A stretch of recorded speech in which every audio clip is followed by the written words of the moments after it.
Hey-O, what is up, gang? Thank you for checking out Sledgehammer TV tonight. 24 hours after a pretty decent Royal Rumble pay-per-view, the WWE follows up with a pretty decent episode of Monday Night Raw, kicking off the road to WrestleMania in some controversial fashion as Randy Orton RKO's Edge's comeback dead in its tracks on its first night, shocking the WWE Universe into silence, and the main event for WrestleMania is announced. We are going to talk about all of that and so much more right here and right now. My name is Nick Nightmare, and you are watching the Sledgehammer Wrestling Show's Monday Night Raw review right here on Sledgehammer TV.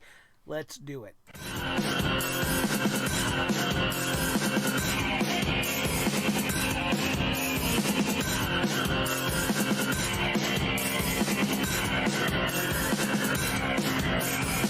Sledgehammer Wrestling Show.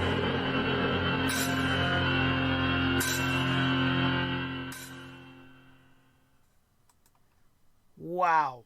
It has been quite some time since Monday Night Raw has gone off the air, leaving me with that feeling of wow. And holy shit, what did I just watch? It was some of the most intense stuff. And it was an absolute masterclass in how professional wrestling is supposed to be telling their stories. Randy Orton is absolutely fantastic. This man single-handedly had the entire universe in the palm of his hand. You could hear a pin drop in that arena as Randy Orton was zeroing in on a very serious and malicious attack on Edge following an RKO out of nowhere. And the performance of Randy Orton, the way he was trying to tell this story, the way he was taking his time, the inner turmoil that seemed to be showing from within, where he was almost arguing with himself as to whether or not he even really wanted to do this. He set up Edge in a very precarious position, putting his head in between a folded steel chair as he laid on the mat, selling like nobody's business. The selling from Edge in this scenario was top-notch. Randy Orton thought better of putting the end to Edge by executing this maneuver from the top rope onto this steel chair, only to come back and make things tremendously worse. His psychology here and the way he played with the crowd was fantastic. It had me on the edge of my seat. It had me praying to the lords above that he was not going to do anything to Edge. And, you know, this whole thing just made me totally invested in whatever it is that's going to come next. And this is what you do when there is already a history there. There's so much for them to play on, and they did just that. Edge came back and talked about his return, talked about his second neck surgery, how he wanted to come back, and what ifs, and he can't live with the what if, and he worked so hard to get back. Now he's looking forward to everything coming in the future. He named all his possible future opponents he could be having. And then Randy Orton came out to spoil the party, teasing for a moment maybe a reunion of Team RKO, rated RKO. He also was pulling on the heartstrings, letting the whole world in on the fact that, you know, when Randy Orton was in some of his deepest shit back in the day, Edge was the one that put out his hand and helped lift him up from the depths of despair. All of this made everything that happened even more impactful, even more meaningful. And now when Edge faces off against Randy Orton at WrestleMania 36, it's going to be one of the most important matches on the card, and it's not even going to have title implications, because that's how you book wrestling. You take a little bit of reality, you sprinkle it in the pro wrestling soup, and then you mix it up real nice, and you let us all drink it down and go, wow, that was friggin' delicious, please give me more. Fantastic stuff to end this show. And it tells the story perfectly in the way that Edge signed a part-time deal, right? Edge is not going to be on Monday Night Raw every single week. And by him coming out and having this big moment tonight and Randy Orton essentially taking him out for the foreseeable future, it's going to give him time to be away. It's going to give a reason for him to be away. He's going to make his secondary return from this terrible thing that happened tonight on Monday Night Raw at the hands of the Viper.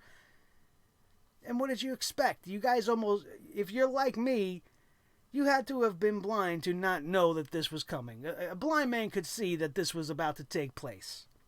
Randy Orton is Randy Orton. And Edge cost him the Royal Rumble just 24 hours ago. It was Edge that eliminated Randy Orton. You think Randy Orton was going to let that slide? It doesn't matter who you are. Randy Orton is going to get his. And this was a fantastic way to end the show. And I don't think I've ever said that. In the 4 years that we have been on YouTube talking about Monday Night Raw, I don't think I've ever said that the show ended in a fantastic fashion. But it did. But the way the show ended does not forgive it for all the rest of the mistakes and everything else that was wrong. This was a 50-50 show. It wasn't all bad, and it wasn't just about Edge and Randy Orton. There was Drew McIntyre.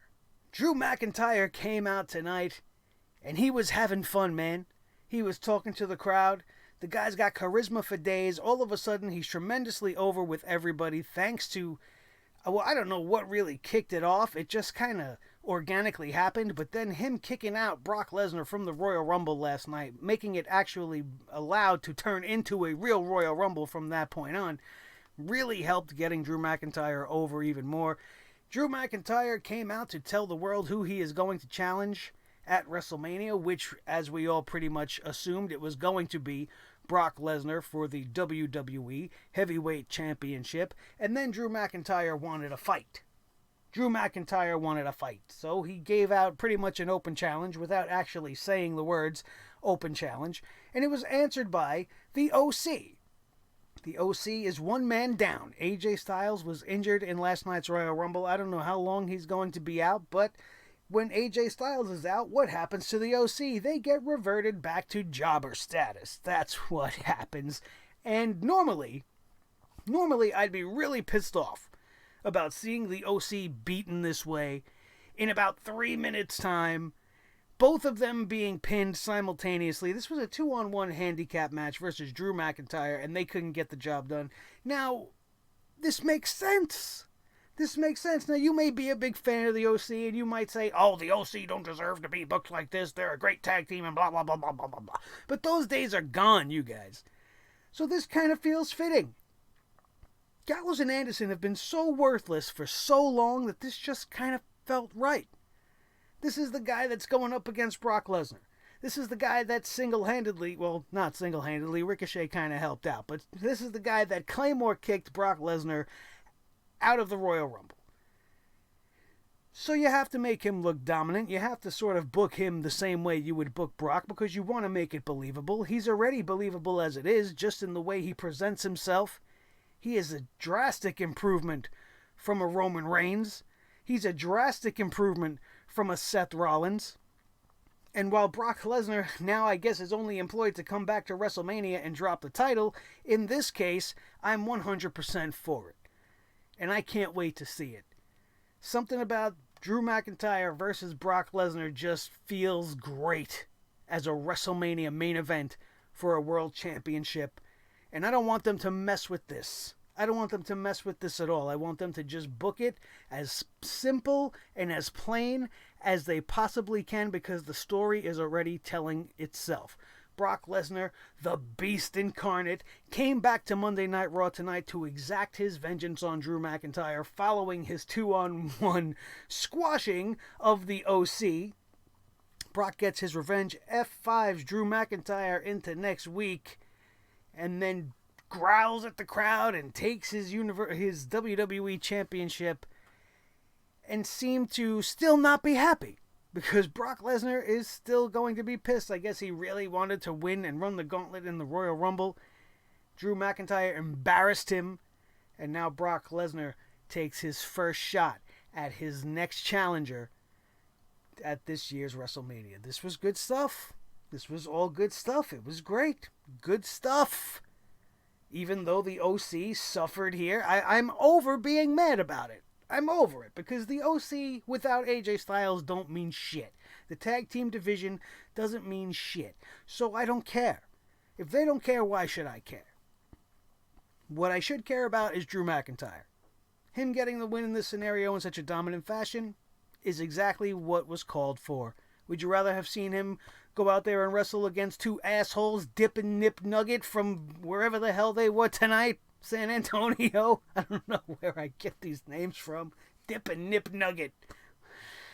Now I wish they make that team. It would be more interesting than half of the other shit that they do in the tag team division. I'll tell you that much. Holy shit. But we said this was a 50-50 show, and for everything that was good about this show, there is bad. And while that is a 50-50 segment in and of itself, we had the return of somebody else at the Royal Rumble yesterday. Montel Vontavious Porter. My man MVP. Most valueless player in pro wrestling right now. I was very hopeful this was going to be a one and done at the Royal Rumble family. He was going to come out, it was, Houston, maybe he's from there, I'm not sure logistically, and I don't really care. But, MVP comes out, the Royal Rumble gets a big pop, and then he goes away and does whatever it is he does on the independents. I have no idea why they would bring MVP back to Raw. Or, I don't even know if he's back on more of a permanent basis. And if that was the case, and you brought him back to Monday Night Raw to lose to Rey Mysterio, what's the point? What's the point of bringing these guys back to have them lose? It certainly doesn't do anything for Rey Mysterio to beat a guy that hasn't been around in almost 10 years. And it certainly doesn't do anything for a newly returning MVP to be losing to a Rey Mysterio who was also wrestling back when he was wrestling in the WWE almost 10 years ago. So none of this makes sense. Why have him show up at all? We don't need another guy around to be jobbing out to people. We have plenty of those guys. Why not bring him back and do something with him? Do something interesting. Maybe it has something to do with the fact that his wrestling ability has greatly diminished. This matchup that he had with Rey Mysterio was not good. It was not fun. It was not exciting. It did not tell the story of a man on the way of a comeback trail of some sort. In fact, it told the exact opposite. It told the story of a guy who, even though he's been wrestling on the independents for the last couple of years, still needs to get back in main roster ring shape. How do you screw up the 619? Do you know what your job is if you have to take the 619 to Rey Mysterio?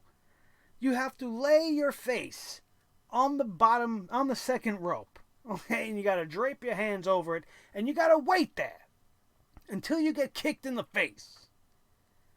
Why MVP moved from that position, turned around, only to get kicked in the back with the 6. I don't think I've ever seen that before. And then this guy falls on his face, allowing Rey Mysterio to do the West Coast pop from the outside, and then gets his ass pinned. And I'm saying to myself that he botched the finish. He looked very rusty. There was a lot of awkwardness in this matchup that made it much more weird to watch than entertaining. So why is this happening?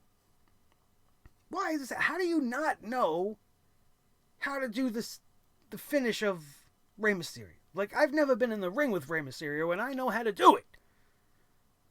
It's very simple. You just wait to get kicked in the face. I don't understand the miscues. It wasn't worth my time. This was a big waste of time, and I wish I wasn't saying any of this about MVP. I was a huge fan of him. Ballin'. We got to see that in 2020. Are you kidding me? We got John Morrison back. We got all these guys coming back from the early 2000s that I don't even know what year I'm in anymore. Edge is back. It's crazy right now. And now we got MVP.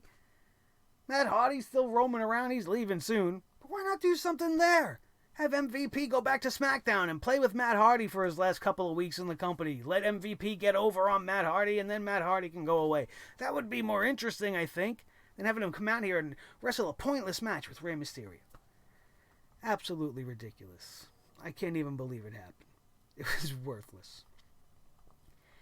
After this, we had Alistair Black coming out and defeating Kenny Johnston in less than a minute.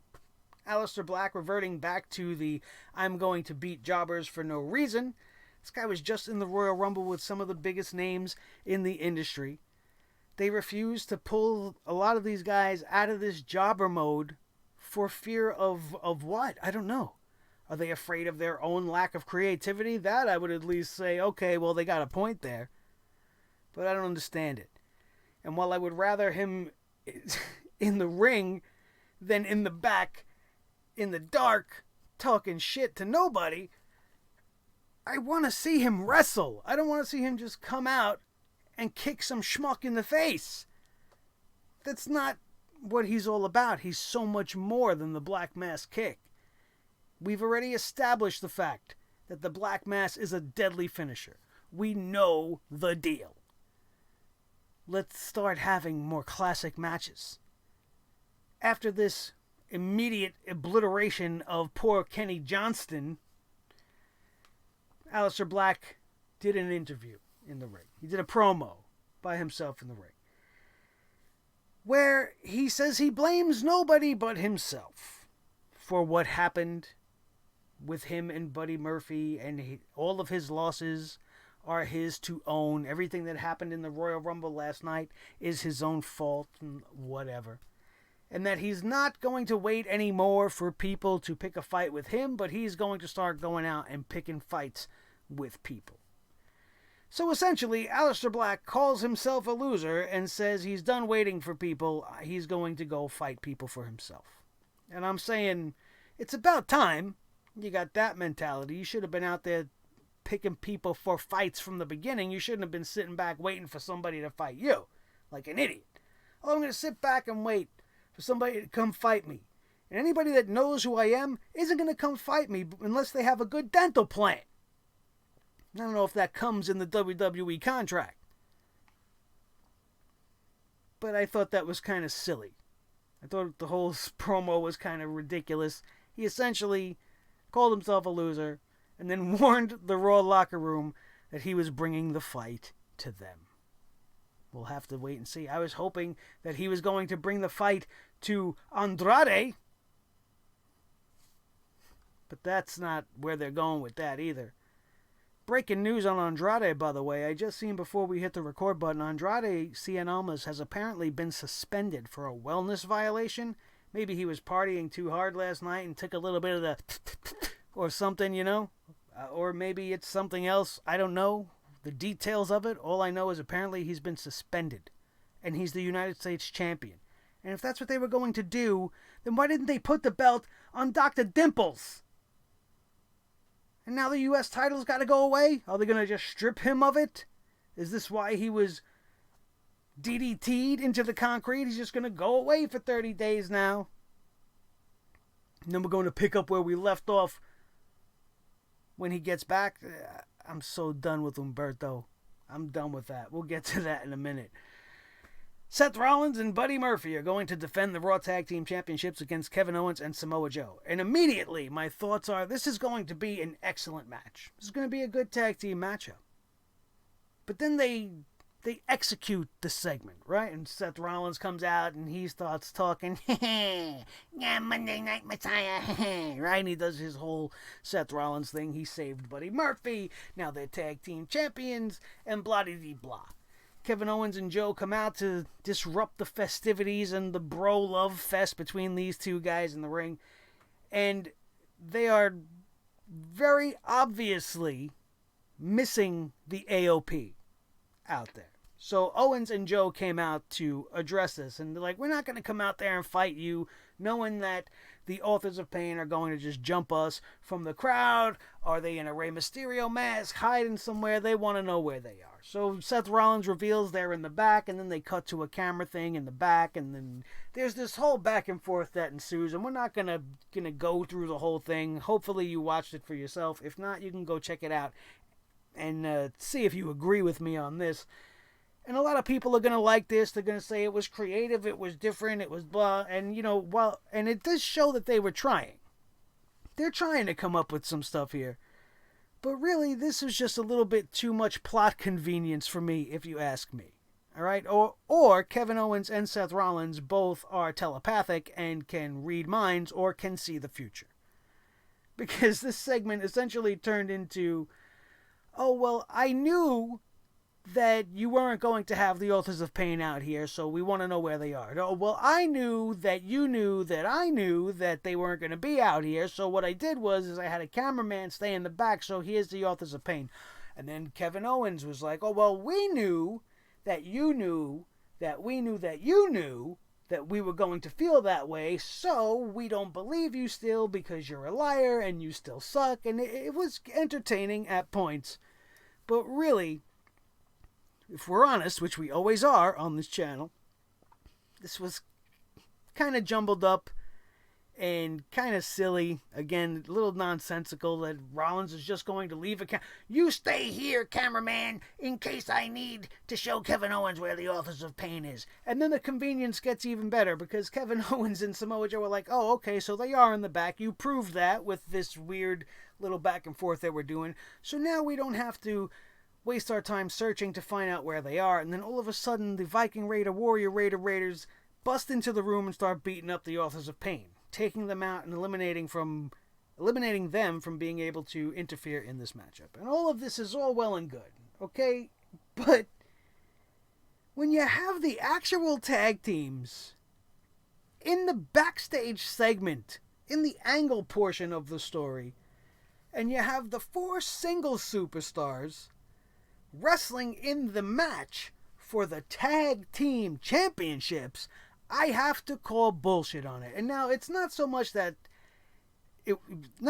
match itself, but that the whole scenario has even presented itself. The fact that they gave the belts to Rollins and Murphy instead of the Authors of Pain put us in this position in the first place. And what we should be doing is we should be seeing the Authors of Pain as the champions and defending it against the Viking Raider Warrior Raiders who want their belts back. Or they should have never taken the titles off the Viking Raiders and waited until the Authors of Pain were ready to strike and take the belts from them like that.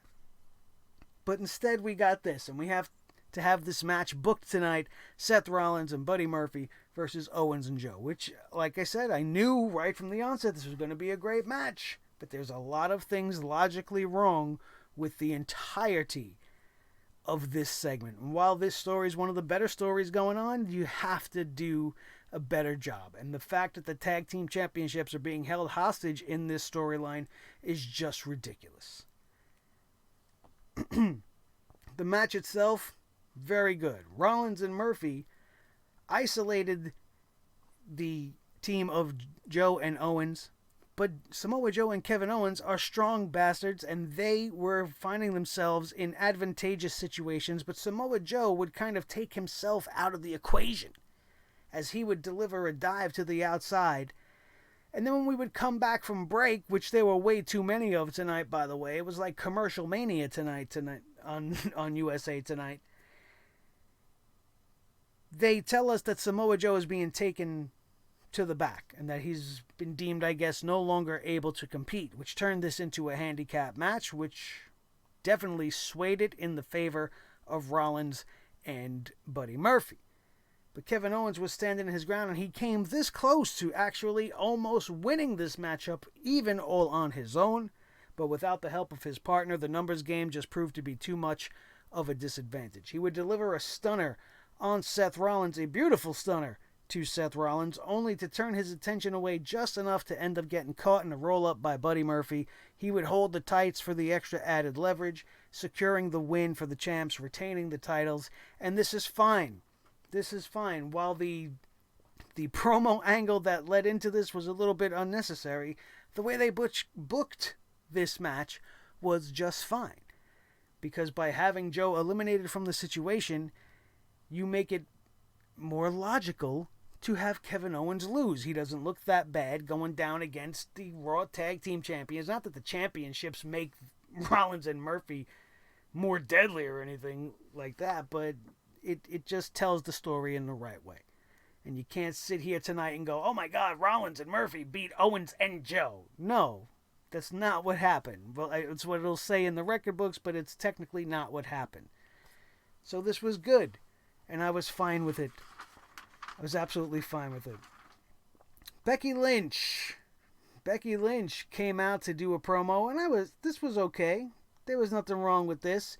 She talked about how she defeated Asuka and that she was mad at herself for doubting herself. She should have slapped her own head because she's really better than the rest of those dopes. And you know what? This is a better version of Becky Lynch. I was starting to kind of get tired of seeing her like whining and just crying about losing to Asuka. Like, you're the women's champion. You've been in the main event of WrestleMania. You're letting this one loss to this one lady really get you down that much. You're supposed to be the man. Act like it. But we're past that now. She got her revenge. She erased that mark from her record. She repaid the debt to Asuka. And she was mad at herself for doubting it. Then she was asked, well, what about Charlotte? What if the Women's Royal Rumble winner challenges you? Becky Lynch says it wouldn't be the first time, but she guarantees it will be the last time. And by her saying this makes me terrified that that's going to be what they're going to do. They're going to book Becky Lynch versus Charlotte Flair at WrestleMania for the Raw Women's Championship for the last time. And even if you put that last time ever stipulation to it, which is going to be a lie anyway, they're going to wrestle. They're so young. There's no way they're not going to wrestle each other again another 100 times over the course of their career in the next 5 years, given that both women stay healthy. But I'm already over it. I've been over this feud. I've been over this friendship. They're on again, off again friends one week, and then they're like teasing each other the next week, and then they're going to be buddies and drinking tea the next week, and I just don't care. I don't care to see that again. I'm out. I'm over that feud completely. And if it starts up again, all that means is that we are going to have to deal with it over the course of the next couple of months until we get to WrestleMania, and hopefully it will come to an end. But if that's the direction they're going, color me uninterested. Just as uninterested as I was with this rematch for Umberto Carrillo. Umberto Carrillo loses last night. He loses his championship opportunity to Andrade, only to be rewarded with another shot at the title the next night. Why? How? Why is Dr. Dimples getting all these championship matchups? Because he's cute? Because he looks like Menudo from the 70s? Why? Because somebody had a crush on Eric Estrada when they were younger? And he reminds me of a young Eric Estrada. I don't care about this guy. The WWE did nothing to make me care about him. All they did was throw him under the bus and consistently make him lose to people, never giving him true moments to shine, never giving us a vignette, never giving us his story, never letting him tell us what the hell he's all about. They just keep putting him out there in his crazy outfits and giving him matches against fellow Latinos who can wrestle in that lucha style, and we keep seeing the same shit over and over and over again. And he keeps losing and losing and losing and gets another opportunity and loses and gets another opportunity and loses. It's Lacey Evans syndrome. He might as well come out to the song. Bam, bam, I am Carrillo. I'm going to get you. Bam, bam. Because it's the same shit. I guess losing a championship constitutes getting another shot at it now. Instead of taking their time with it. Even if Andrade was going to be gone for the next 30 days, you have last night happen, Andrade wins, fine. And now you take the next month and all this time that Andrade is gone to build Umberto Carrillo back up. have him have matches against people, have him qualify to have a number one contenders match, and then have that number one contenders match that he wins to reconfirm to the fans that, hey, maybe this guy deserves another shot. Not just hand him another title shot 24 hours later. You don't give him the championship on either occasion, even though you know this other guy has to go. Makes no sense. Why not put him up against Alistair Black tonight? Have him say some shit. Alistair Black's going to pick a fight, right? He goes and he picks the United States champion, and he kicks his teeth out. Takes the championship. Andrade goes away, serves his suspension, and then when he comes back, we start up Andrade versus Alistair Black. If you're an NXT guy, you know that feud is money. We've seen those matches before. It would be great. It would be great. I would love to see this.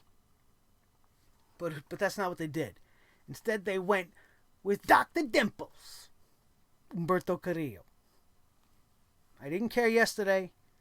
Certainly don't care today. In my opinion, the match yesterday was better. And just because you had Umberto get his revenge and execute the hammerlock DDT on the cement to Andrade this time, which isn't really a good guy thing to do if you think about it, that doesn't get him over. That didn't get him over just because he shows he's got a little bit of balls. Oh, he's got a little bit of an edge. He's got a little bit of something to him. He's not just a smiley, happy guy. Yeah, he is. Yeah, he is. This was stupid. Didn't make sense. It didn't make me any more interested in anything they got going on. And the United States Championship is suffering because of all of this. And eventually Andrade is going to suffer as well. Because how many times can you wrestle the same person and make it interesting? I already feel like he's been phoning it in the last few times out there with him. Terrible.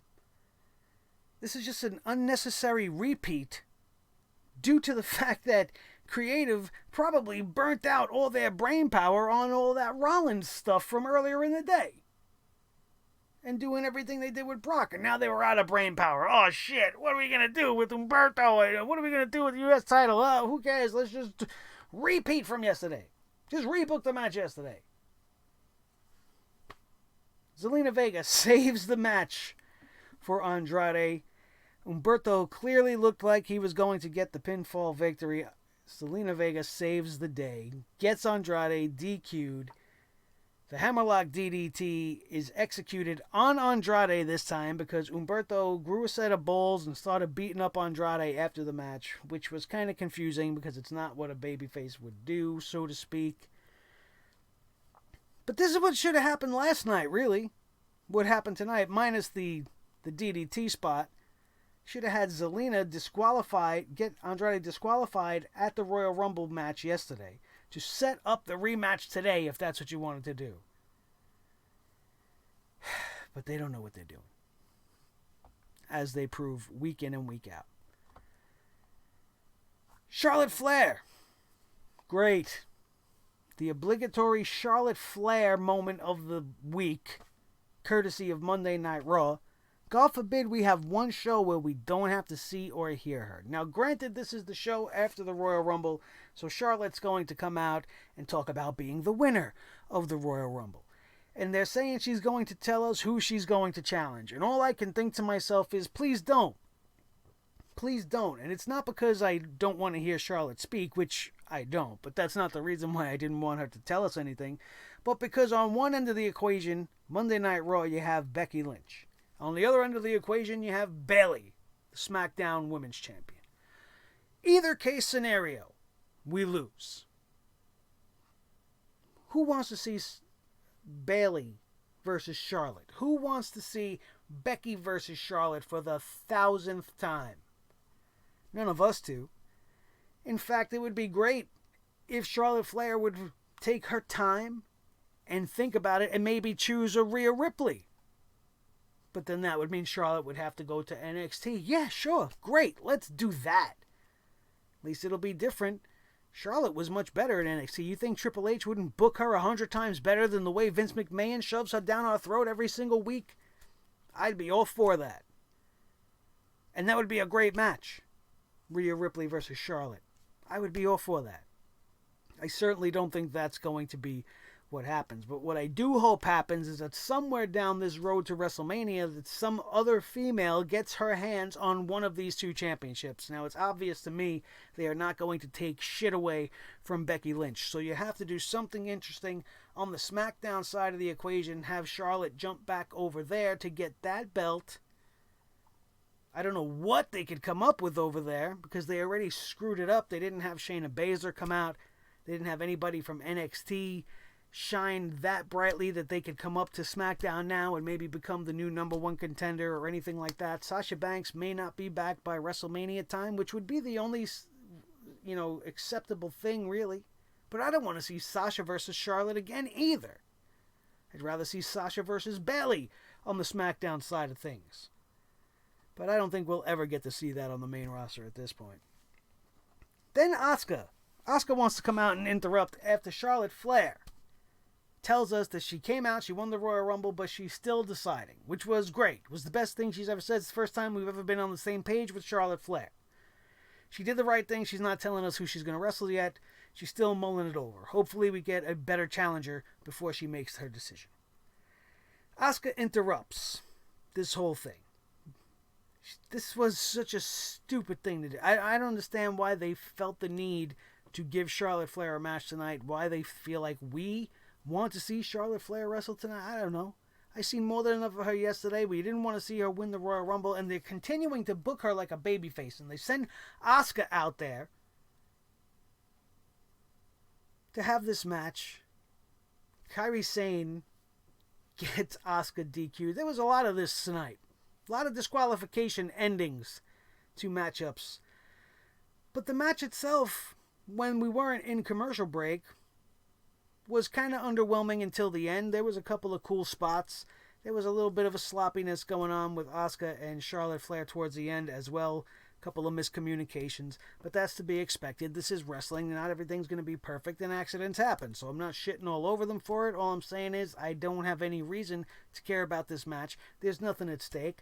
Asuka pretty much came out and said, if I was in the Royal Rumble, I would have won again. At least that's what I think she said. That's what my ears heard, and I'm hoping that that's what she said. And that, for some reason, made Charlotte assume that Asuka wanted to fight her, and then next thing you know, that's what's happening. The match went on for way too long. Way too long. We didn't really need to see a 15-minute long Asuka versus Charlotte Flair match, only to have it end via disqualification, because Charlotte Flair was clearly going to get the win. But here's the thing with that finish. Charlotte Flair had the figure eight applied to Asuka. Asuka was in the corner.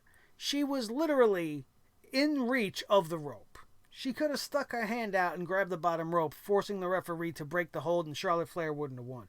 But instead of that, she looked at Kairi Sane and said yes, which I seen that happen. She looked at Kairi and was like, yeah, like as if to go, yeah, now. And then Kairi went to the top rope and dropped the insane elbow on top of Charlotte Flair, getting the disqualification. And I don't understand the point of it. I don't understand the point of it. Are we going to continue with Charlotte versus the Kabuki Warriors for some reason going forward? Are they going to reteam her with Becky? God forbid that happens. Only to have them feud at the end of it together. Because that's the only way they know how to get two people to feud, especially if they're friends. There's no creativity left. I told you, they burnt it all out on the Rollins stuff. There was so much there that when they were done, they were literally on empty. That's why the rest of this stuff we got. And it started here. See, like Monday Night Raw was okay at best until we hit that Carrillo match. And then it starts to go downhill even quicker. We had the Charlotte Flair promo to say pretty much nothing, but it's what you do with the Royal Rumble winner the night after the Royal Rumble. So a little bit of forgiveness there, but still a little bit of a poop hammer worthy segment as well. Charlotte Flair's match with Asuka, definitely too long, definitely unnecessary. And then it gets tremendously worse from here. As we hit that third hour, which this third hour of Monday Night Raw, with the exception of the main event segment featuring Edge and Randy Orton, was completely removable. if Raw was a 2-hour show and you took this last hour out of the equation and just moved the main event to the 10 o'clock hour, we wouldn't have had to see Charlotte versus Asuka or anything to follow. Do you know what we had to see? We had to see Mojo Rawley. We had to see Bozo Rawley come out with some new bozo, Riddick Bozo Moss.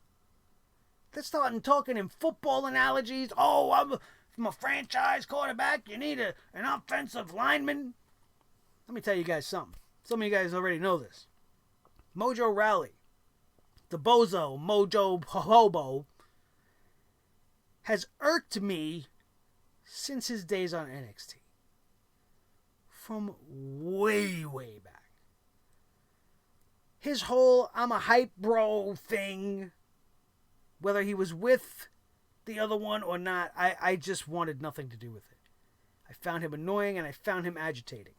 And now he's coming out in his Bonnie the Dinosaur-inspired purple outfit with the, hey, look at me, I'm a clown, avocado toast, gold-plated championship belt. You want me to take him seriously. He wants to cut a promo saying, oh, this belt has been booked like trash, like it's a joke, while simultaneously in a segment that books that title like a piece of trash and a joke. He brings in Riddick Moss, another guy inspired by Barney with his purple trunks and his gold friggin' accents. All I could see was his fucking eggplant sticking out. Get dressed. You're disgusting. Little John Cena jobber shorts on. Ridiculous. That's what Monday Night Raw was. Ridiculous. At this point. And it gets really worse from here. I don't know how it can get much worse than a 30-second matchup for Mojo Rawley to defeat No Way Jose and the Conga Morons. Hey, ho, hey, ho, hey. What was the point of them coming out? You know what the point of him wrestling No Way Jose for 30 seconds was? So that R-Truth could be one of the Conga Morons tonight. R-Truth was a Conga Moron dressed up like a hamburger with a bunch of lettuce hanging out of his ass, and all for the 24/7 Avocado Toast Championship. And we had a match for this. We had a match for this, which lasted about as long as it took No Way Jose. R-Truth wins the championship from Mojo Rawley. So what good is fucking Riddick Jerk? You brought him in to watch your back, and he's already failed on his first night. He didn't save you from R-Truth. He did nothing to help you retrieve the title back. He just stood there like a purple short-wearing jerk-off. Why are we watching this? This is important to you? This was necessary for the show? Is this telling us something for WrestleMania? I don't care. It better not be. Then from here, Liv Morgan versus Lana. Next. I don't give a shit at all. I don't care that Rusev and Bobby Lashley were banned from ringside. I don't care that this was Liv Morgan's first singles match in X amount of days or whatever. At least we could be grateful she changed up the outfit. Liv Morgan said she was going to change. We got a new Liv Morgan. The only thing new about her is her outfit and her apparent turn in sexuality, which they haven't really been playing much on since that first episode. But I didn't care. I barely even watched this match. I actually tuned in just in time to see Liv Morgan deliver this weird move off the ropes. She did some sort of like a flapjack face buster while she was intertwined in the ropes with Lana. I don't care. I didn't want to watch Lana in the ring. There was nothing impressive here.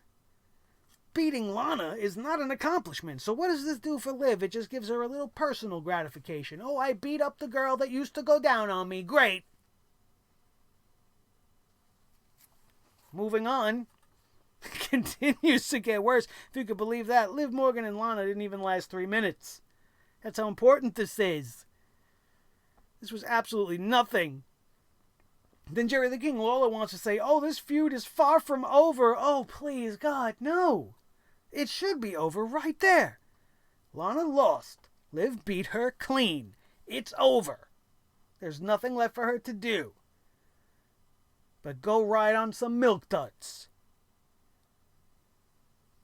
Erick Rowan comes out.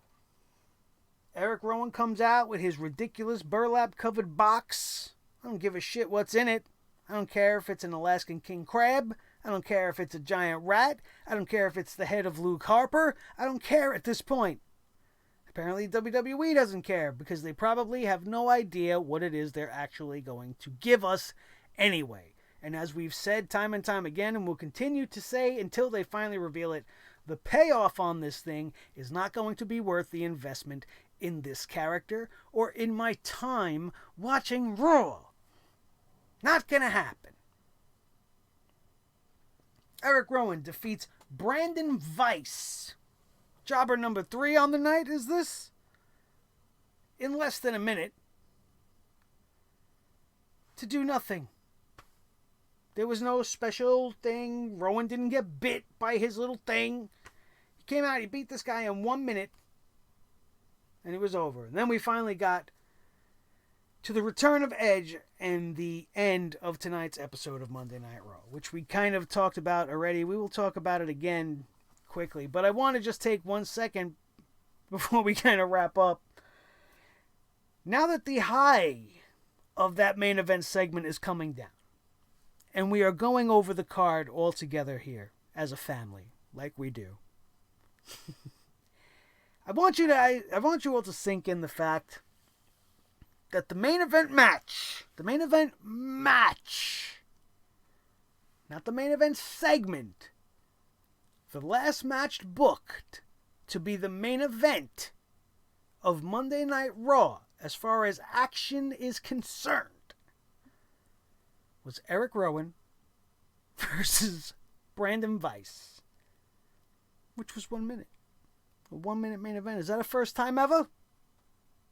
I don't know.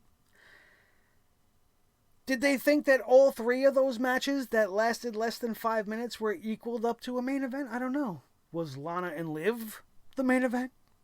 I don't know. What would have been so wrong about the Raw Tag Team Championships being the last match to close the night? End with all that chaos. End with Kevin Owens almost winning. Samoa Joe being escorted out. All of that drama, all of that everything would have been there. And then the next segment to close the night would have started off with Edge. And I think everybody would have been just as happy. You didn't need to have breather room. It's fucking Edge. He could have came out after anybody and got the same reaction. You think the return of Edge, the miracle return of Edge, thanks to a surgery that has rendered him okay since being gone for 9 years, you think him coming out is going to be overshadowed by anything? You think people are going to be so exhausted by Owens and Rollins that they can't get excited for the return of the Rated R Superstar? What kind of monkeys run this place? Oh, that's right, Vince McMahon's monkeys. We know this already. Anyway, this segment to end the show definitely lifted my spirits while simultaneously making me feel terrible for Edge, because when you buy into it and you watch it and you take the fantastic performances into account by both of these guys, you see why there's no school like the old school. Here you have Edge and Randy Orton, 2 of like the last remnants of the Attitude Era, guys that were under that Attitude Era learning tree, that learned from the best in the business, not just in ring, but in psychology and on the mic, and you've seen it displayed tonight in the main event segment, and that's why the crowd was so invested. Randy Orton. That's all you have to say. Randy Orton being Randy Orton is going to put butts in seats. Edge, the sentimental favorite, the babyface returning from this career-ending surgery. The story is there. Royal Rumble, Edge makes his return. We see the brief unification of Rated RKO. They work together in tandem in the Royal Rumble. Randy Orton almost decided for a minute that maybe he was going to throw out Edge, but he got caught by Edge. And then they would continue on in the Royal Rumble, only for Edge to turn around and eliminate Randy Orton in a very devious way, showing his stripes as the ultimate opportunist. And that set the stage for all of it. We talked about it in the Royal Rumble review, how hopefully that moment in the Royal Rumble is going to lead us to the Randy versus Edge match at WrestleMania, which would be a great way for Edge to kick off his little comeback. He's not going to be a full-timer. He's going to probably be a little bit more like Brock. He's going to go away for a while and he's going to come back. He'll be in for some big matches. He'll probably wrestle the big 4 pay-per-views. And I'm happy to see him back. And this segment alone is the reason why I'm happy to see him back. Because I'm excited about something. I had that nostalgic feeling while at the same time experiencing something completely new and different. The vicious and vileness of Randy Orton. You know his history. This is the guy that has done some really sick, sadistic shit to Triple H and to Bray Wyatt. And he could tap into any of that at any time. But then you have on the other side of the equation the rated R superstar, the ultimate opportunist. A guy that you can't count down. A guy that promised, even here on this night, that when he gets knocked down, he's going to get back up. The crowd wanted to chant all of the traditional things you chant. You still got it. Welcome home. Welcome back. When they chanted, you still got it, Edge was like, you're damn right I do. I thought that was cool. He talked about his surgeries. He talked about wanting to come back home. Talking about the possibilities of new faces and old faces like Randy Orton, Roman Reigns, AJ Styles, Seth Rollins, Kevin Owens, Alistair Black. He even mentioned Matt Riddle. He wants to see them all somewhere down the road. And he hopes that the fans would join him on this ride. He says, I don't know how long it's going to be, but I hope that you guys come along with me on this ride, to which he got his first yes chant, which he wanted to acknowledge. That was my first yes chant. I'm going to thank Daniel Bryan for that. He says he knows he's gotten older and he's grayer and he's got crow's feet, but this is the roadmap that got him here. But the one thing he has in particular is grit. And I thought that was a great way to phrase him. He's got true grit. He's a guy that in our lifetime, before he was injured, we've seen him go through some amazing things. The physicality of his matchups and the daredevil nature of the matches he was involved in speak volumes for the grit that this man has. It was a great word to describe. It's a shitty word, really, like grit. It's a stupid word. It sounds stupid, but in this context, with the meaning of the word, definitely applies. It was a good word to use here. Randy Orton interrupts this thing. He gets into the ring. He's hugging Edge. There was a moment where Edge even got teared up as he was talking about how he helped him earlier in his career. Edge looked around after Randy Orton said, hey, you want to talk about what ifs? What if Rated R got together for just one more time? And the crowd went ballistic. Only for Randy Orton to hit that RKO. Edge was still kind of with us at this time. Well, he was portraying that he wasn't, completely out of it just yet.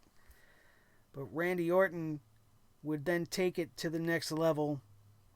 He placed Edge's head into the chair, stepped up to the middle rope, then thought better of it and would decide to leave the ring. And it was in this moment where you could see the crowd just absolutely terrified. Frozen in fear, some of them with hands on their heads, some of them covering their faces, holding their mouths. The tension was palpable. You could cut it with a knife. Randy Orton knew what he was doing. Every second he waited and contemplated while he sat on that top rope. My anxiety grew. Your anxieties grew. The crowd just didn't even know what to do with themselves. Everybody on their feet.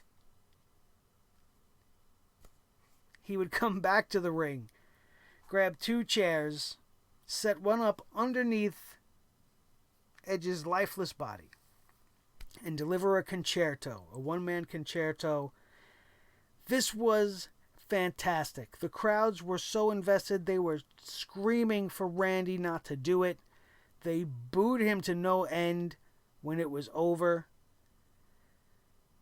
But the only thing I didn't like was all week you see people talking about Edge, what Edge means to them. Ricochet's happy to see Edge. This one's happy to see Edge coming back. He's got all these friends in the back.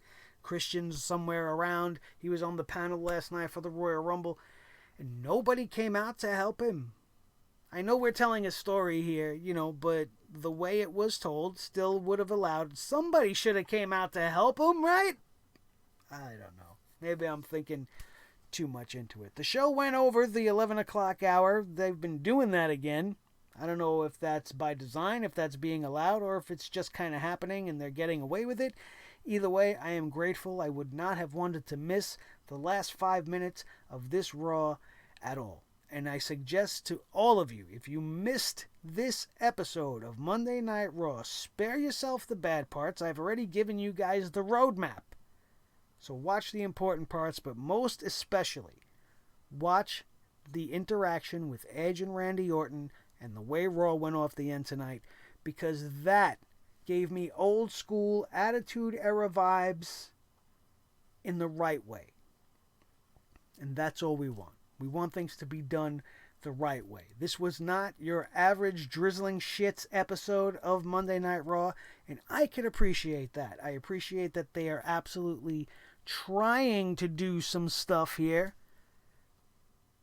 but I don't appreciate that SmackDown has become an absolute train wreck. And the fact that Monday Night Raw at this point so far in 2020 is the better of the two main roster shows is terrifying to me. For 3 years, we've been bringing the hammer down on Monday Night Raw harder than anything. They still have Bobby Lashley and Lana on their show. But meanwhile, Raw's starting to come around a little bit. I don't know how long it's going to last. I don't know if it's WrestleMania-itis. I don't know if things are starting to come together. Probably not. This is all just happening, and we're going to ingest it one way or another. But I could be okay with tonight's show. 50-50 show. Maybe a solid C- because of all of the bullshit in the third hour that was completely unnecessary, that did nothing but drag this show on and give them more opportunities to show us more commercials. But other than that, a pretty decent episode of Monday Night Raw to kick off the road to WrestleMania in tremendous fashion, and I'm looking forward to seeing what's coming down the road regarding Drew McIntyre and regarding Edge and regarding, well, I guess that's pretty much it as far as Raw goes. Now we have to set sights on this week's episode of AEW and see how SmackDown decides to kick off their road to WrestleMania as well. And I hope you guys join me as we bring the hammer down on all those things, because nobody is safe from the sledgehammer of the YouTube wrestling community.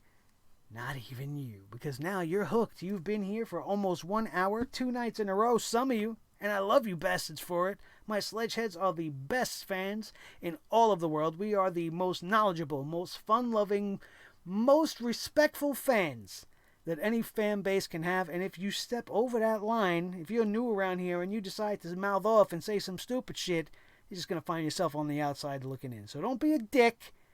Be cool. And enjoy yourself here and become a Sledgehead at the Sledgehammer Wrestling Show. One last thing, and then we're going to wrap this up. I've seen some of you guys, honestly, since we're talking about you guys now, I've seen some people also on social media, but some of you guys in the comments last night were talking about how, maybe Edge coming back is just like another old guy. It's like seeing the returning legends coming back to take a spot and to, hog the spotlight, so to speak. And with Edge, it couldn't be more different. Edge had his career taken away from him.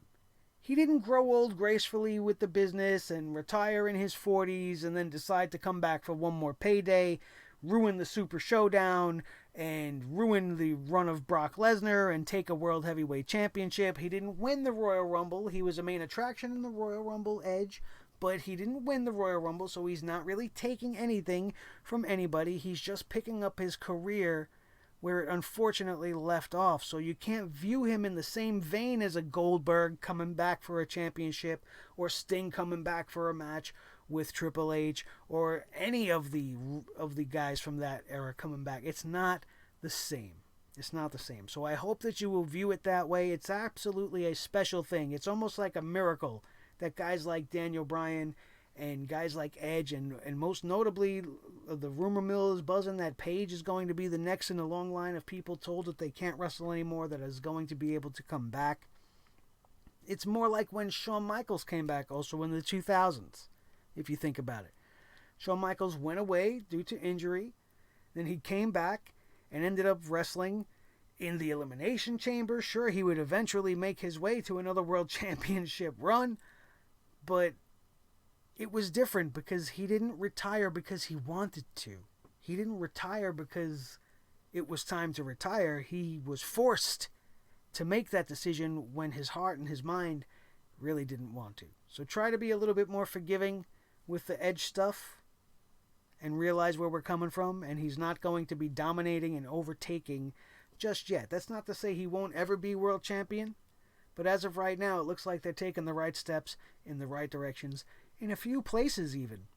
And that's unlike Monday Night Raw. Usually it's a train wreck from start to finish, so the fact that we have a few decent steps in a good direction is good enough for me. My name is Nick Nightmare. This is the team. Thor the Sledgehammer, the official Sledgehammer of the Sledgehammer Wrestling Show. His tag team partner, the World Heavyweight Champion of all the microphones in the world, Mr. Blue the Snowball. The most important member of the team, as always, is each and every one of you. Make sure you hit that subscribe button right now. Smash that like button if you enjoyed yourself here with us today. And share this video with each and every one of your wrestling buddies all over the wrestling world, especially if they need to know what was actually kind of good with Monday Night Raw, but mostly what was wrong with it. That, my friends, is going to do it, and we are out of here, and we will see you next time right here on your new favorite wrestling show, the Sledgehammer Wrestling Show, only on Sledgehammer TV, right here on YouTube.com. Wrestlemania, baby!